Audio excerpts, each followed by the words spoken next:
अगर हम बाजारों की बात करें तो कल की गिरावट के बाद आज भी गिरावट के साथ ही बाजार कामकाज कर रहे हैं। कल काफी वॉलेटाइल सेशन रहा था, बहुत ही उठापटक हुई थी, हरे निशान से लाल निशान। और आज भी उठापटक है, पर एक रेंज बाउंड मूवमेंट हम जो बाजार की करेंगे वो देखने को मिल रही है। 24,700 is acting as a very good support.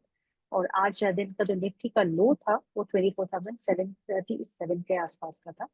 तो उसी के आसपास अभी कामकाज तो कर रहा है, but it seems that it's comfortable about 24,700 for time being. अगर सेंसेक्स में देखें तो 183 अंकों की गिरावट के साथ कामकाज चल रहा है, और बैंक निफ्टी 55,335। और अगर बैंक निफ्टी का आज हम इंट्राडे लेके देखें तो 55,235। तो sir 55,200 is still holding for Bank Nifty, and 55,000 is a very critical level which every technical analyst speaks about. उस पे भी हम चर्चा करेंगे। India VIX is still very high। आज 19 के बहुत करीब पहुंच चुका था, वहां से थोड़ी बहुत गिरावट देखने को मिल रही है। 18.4 के आसपास इंडिया विक्स कामकाज कर रहा है, which is still very high. और 13-14 के पास जब इंडिया विक्स आता है तो हम कंफर्टेबल फील करते हैं। अगर आइडियली देखें तो 11-12 के आसपास ही होना चाहिए India VIX, but mid caps are outperforming आज बेंचमार्क्स को। सो यहाँ पे अगर हम निफ्टी मिड कैप की बात करें तो यहाँ पे 77 अंकों की मजबूती देखने को मिल रही है, हरा निशान है। So half a percentage point of gain for Nifty mid cap. बहुत सारे स्टॉक्स जो है जो बाजिंग है, और उस पर भी हम चर्चा करेंगे। एलआईसी में काफी अच्छा मूव देखने को मिल रहा है आज के बाजार में। लेकिन आईटीसी जो एक हैवी वेट है निफ्टी का, और साथ में ही एफएमसीजी इंडेक्स पे भी एक हैवी वेट है आज, क्योंकि वहाँ दबाव है कुछ खबरों के चलते हुए, जिसको हम आपको बताएंगे तो थोड़े ही टाइम में।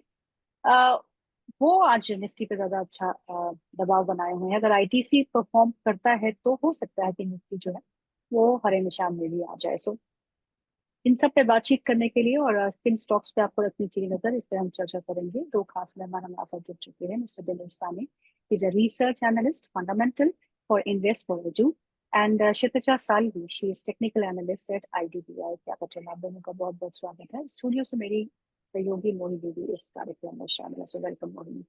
My first question is for Dinesh. Dinesh, thank you so much for taking your time. आप ये बताइए कि बाजार क्या सेंस कर रहा है। आप इंडिया विक्स को देखिएगा, 18 के आसपास है। अगर हम यूएस मार्केट्स की बात करें तो कल बहुत ही अच्छी क्लोजिंग थी वहां पे, क्योंकि टैरिफ्स को लेके कुछ पॉजिटिव न्यूज। मंडे को बाजार बंद था, ट्यूसडे को थोड़ा बहुत उत्साह था। डॉलर इंडेक्स 100 के आसपास एक बार फिर कामकाज करते हुए, कमोडिटी में थोड़ा बहुत हल्कापन आया। Bond yields are also holding firm, but थोड़ा बहुत रिट्रेसमेंट वहां पे भी देखने को मिली। तो ओवरऑल सिचुएशंस जो है ज्यादा चेंज नहीं हुई है, और ट्रम्प के जो टैंट्रम्स है वो अभी भी चल रहे हैं। सो मार्केट को क्या लग रहा है? I mean, what is the market reading and what are you reading between the lines?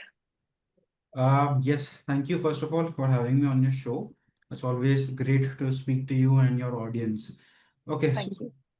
बाजार की अगर मैं बात करूं तो see I think this is a profit booking अभी के लिए, बिकॉज अनसर्टेनिटीज है। स्पेशली जो एफआईआईएस का जो इनफ्लो है जी। काफी वॉलेटाइल है as of now. Because correct. Sometimes हम लोग देखते हैं कि 10,000 करोड़ का इन्फ्लो आया है एफआईआईएस के साथ। समटाइम्स हम लोग देख रहे हैं कि एक साथ ही बहुत बड़ा एग्जिट हुआ है। सो कहीं ना कहीं पे FIIs are in the sidelines कि क्या करें क्या नहीं करें, ओनली बिकॉज ऑफ जैसे कि आपने मेंशन किया मैक्रो इकोनॉमिक चैलेंजेस हैं। Tariffs are way too dampener for sentiments as well. So इसके basis पे FIRs are on the sidelines. On the other hand, DIs are keep on pumping because every month retail investors are doing SIPs, तो एक support कहीं ना कहीं पे market को मिल रहा है। बट अगर मैं मीडियम टू लॉन्ग टर्म की बात करूं तो मुझे ऐसा लगता है कि fundamentals are intact. We as a economy is growing very fast. हम लोग फिफ्थ पोजीशन पे थे in terms of GDP, now we are at fourth position. So fundamental side we as India as Bharat we are growing very strong. So इसके basis पे I think medium to long term I am very positive on market. So as soon as जो ये tariffs और ये सब का issue हो रहा है जो सेंटिमेंट्स को इम्पैक्ट कर रहा है, अगर वो एक बार सेटल हो गया तो आई थिंक कि एफआईएस का इन्फ्लो होगा। बिकॉज इमर्जिंग मार्केट्स में we are the fastest growing markets. So India में तो पैसे आने ही है एफआईएस के, तो वो बूस्ट देगा मार्केट्स को। So I am very positive in medium to long term. जी Kshitija, thank you so much for joining in today. Kshitija, what are your charts saying? Nifty range bound, range टूटेगी तो कहाँ की तरफ probability ज्यादा लगती है? Thank you ma'am first of all. So हम लोग देखें तो निफ्टी में कल हम लोगों ने अच्छी खासी वोलेटिलिटी देखी। आज भी निफ्टी एक 700 पे सपोर्ट ले रहा है, जैसे आपने बात किया। इनकेस कल का जो लो है 704 का निफ्टी के लिए, 24,704 का, वो ब्रीच करता है तो हम लोग यहाँ से एक 24,500 का जो लेवल है 20 डेज ईएमए का लेवल, वहां पे हम लोग निफ्टी को देख सकते हैं। तो इस ओके बात का जो सपोर्ट रहेगा निफ्टी के लिए 24,500 का है। और ऊपर ओके। में देखें तो जो हाई किया था 25,162 के around. Kshitija, you went on mute. Okay. Please. So Nifty के लिए हम लोग देखें तो 24,500 का फिलहाल के लिए सपोर्ट जोन है। हम्म, इनकेस अभी निफ्टी यहाँ से पे सपोर्ट लेता है तो ऊपर में जो रेजिस्टेंस बन रहा है वो 24,200 लेवल का है। जैसे ओके कि 25,200 लेवल क्रॉस करता है या सस्टेन करता है तो हम लोग यहाँ से थोड़ा बहुत मोमेंटम या बाइंग देख सकते हैं। वैसे ओके हम लोग बैंक निफ्टी में देखें तो bank Nifty like almost 4 weeks हो गए कि बैंक निफ्टी वही टाइट रेंज में चल रहा है। Fifty four correct. थाउजेंड से लेके 56,000 का लेवल है, तो नीचे में जो हम्म, सपोर्ट रहेगा बैंक निफ्टी के लिए वो 54,000 का लेवल ही है फिलहाल के लिए। ओके और ऊपर ओके जो है वो फेस कर रहा है हर्डल 56,000 का लेवल का।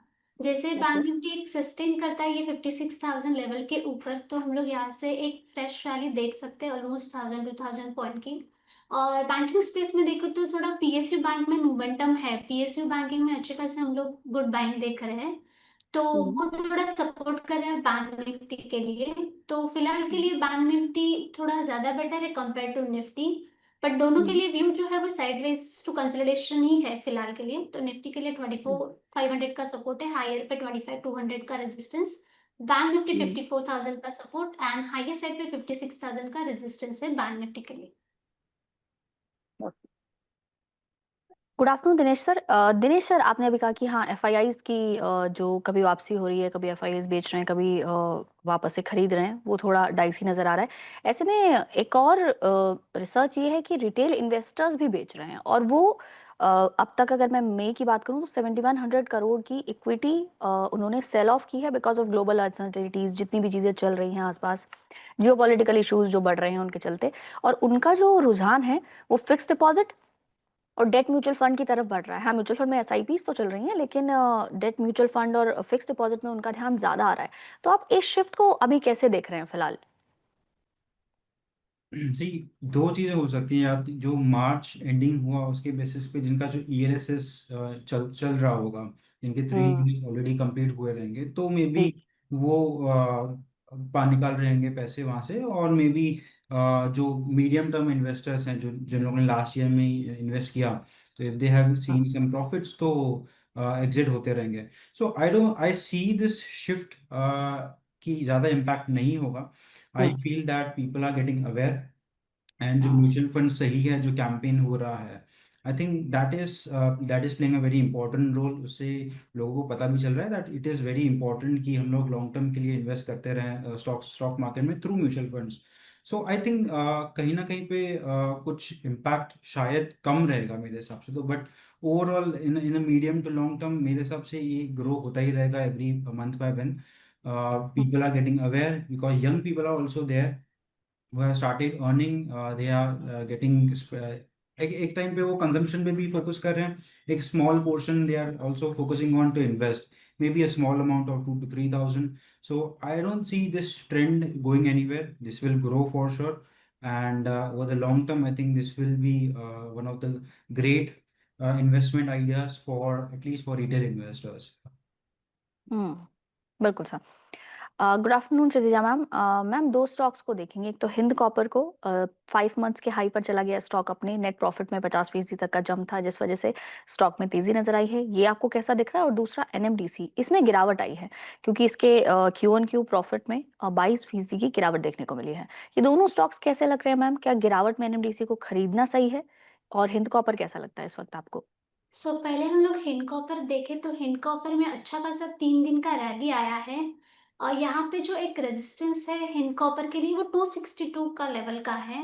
262 लेवल तक यहाँ से हिंडकॉपर जा सकता है, वहां से हम लोग एक थोड़ा बहुत प्रॉफिट बुकिंग देख सकते हैं। और नीचे में जो फ्रेश बाय करने के लिए पोजीशन रहेगी वो फिलहाल के लिए 235 का लेवल है। जिनको भी फ्रेश पोजीशन लेनी है वो 235 तक होल्ड कर 235 के लेवल पे एंट्री कर सकते हैं। और हाईयर साइड पे ये 262 का रेजिस्टेंस है, वहां से हम लोग वहां तक हम लोग ये अपसाइड हिंड कॉपर में देख सकते हैं। हम्म दूसरा आपने एनएमडीसी बोला, तो एनएमडीसी फिलहाल सपोर्ट पे आया है, मतलब 4 दिन के रैली के बाद कल हम लोगों ने थोड़ा बहुत उसमें प्रेशर देखा, आज भी ऑलमोस्ट एक 2% नीचे है। तो ये जो एक 70 का लेवल है, 70.5 का लेवल, ये एक गुड मतलब एक फ्रेश पोजीशन के लिए एक अच्छी एंट्री रहेगी। तो हम्म जिनको भी खरीदना है तो ये एक 70.5 71 के लेवल पे ले सकते हैं एनएमडीसी को। ऊपर में ये अराउंड हम लोग देखें तो 79 80 के लेवल तक जा सकता है। और नीचे में इसका जो सपोर्ट बन रहा है वो अराउंड एक 68 67 के लेवल पे है। हम्म चलिए बिल्कुल। अब बात करते हैं आईटीसी की। आईटीसी हेवीवेट है जिसने निफ्टी को भी दबाव में रखा है और एफएमसीजी इंडेक्स को भी दबाव में रखा है। आईटीसी क्यों है नीचे आज? इसलिए है क्योंकि जो बीएटी है, यानी कि ब्रिटिश अमेरिकन टोबैको कंपनी, जो मेजोरिटी स्टेक होल्डर है आईटीसी में, उन्होंने अपना करीबन 2.3% हिस्सा जो है वो बेचा है इंस्टीट्यूशनल इन्वेस्टर्स को। और ये ब्लॉक डील्स के जरिए हुआ है। आज मॉर्निंग आवर्स में हुआ है। फ्लोर प्राइस जो आईटीसी का रखा गया था वो 400 रुपये प्रति शेयर का रखा गया था। उसके चलते आज दबाव देखने को मिल रहा है स्टॉक पे। करीबन 4% नीचे था, ये थोड़ा बहुत रिकवर तो किया है लेकिन अभी भी दबाव है ही चल रहा है। इसके साथ साथ रब ऑफ इम्पैक्ट हमको आईटीसी होटल्स के स्टॉक में भी देखने को मिल रहा है, वो भी करीबन 2 से 3% नीचे काज करते हुए। So ITC is one of the biggest FMCG companies in India. और काफी अच्छे रिटर्न्स जो है पिछले कुछ सालों में आईटीसी ने निवेशकों को दिए हैं। हालांकि बहुत ही स्लो मूवर रहा है, कभी कंसोलिडेशन में फंसता है तो बहुत लंबे सालों फंसता है, लेकिन जब अच्छी मोमेंटम में आता है तो अच्छे रिटर्न्स भी देता है। So Dinesh, what is your view on ITC? इन लेवल्स पे खरीदना बनता है क्योंकि the stock has been holding quite well above 400 rupees. थोड़ा बहुत दबाव आज के मार्केट में है among the FMCG space. Do you like ITC? Yes Neetu ji, जैसे कि आपने मेंशन किया कि बीएटी ने अभी जस्ट स्टेक सेल किया है रिसेंटली ऑफ अराउंड 2.3%। उन्होंने पहले भी एक स्टेक सेल किया था। बट एक चीज़ नोटिस करने लायक है कि उनके रिपोर्ट में, एनुअल रिपोर्ट में कहीं ना कहीं पे मेंशन किया गया है कि इट इज़ वेरी इंपॉर्टेंट कि to hold 25% in ITC. Correct. ये हम लोग को कहीं ना कहीं पे ट्रैक करना पड़ेगा कि वो ये रोड कहाँ लेके जाता है उनको। But at this moment I do like ITC. At this 4% down जो है, आई थिंक थोड़ा अक्यूमुलेट करना चाहिए। क्यों? Because I think monsoon is also here. And इसके जो मानसून हम लोग ओवरऑल प्रिडिक्शन है कि 106% का होने वाला है, which will have a more money to the farmers. And overall what I think is rural areas में जो ऑलरेडी हम लोग कंजम्पशन देख रहे हैं वो ग्रो हो रहा है, वो थोड़ा पुश होने के ज़्यादा चांसेस हैं। प्लस जो अर्बन एरिया में जो कंजम्पशन हो रहा है कहीं ना कहीं पे वो स्लो डाउन हुआ था, जो रिकवरी हो रही है अभी। बट अगर करेक्ट। ज़्यादा रिकवरी होती है अर्बन एरियाज में भी, I think ITC is one of the good companies जो बेनिफिशियल होगा। सो थोड़ा ऐड करने में कोई जायज़ नहीं है, थोड़ा ऐड कर सकते हैं पोर्टफोलियोज में बाय 1 to 2%। बाद में जैसे ही ये चीज़ क्लियर होती है एंड टेक्निकल टर्म्स में जिन लोग को अच्छा लगता है they can keep on adding.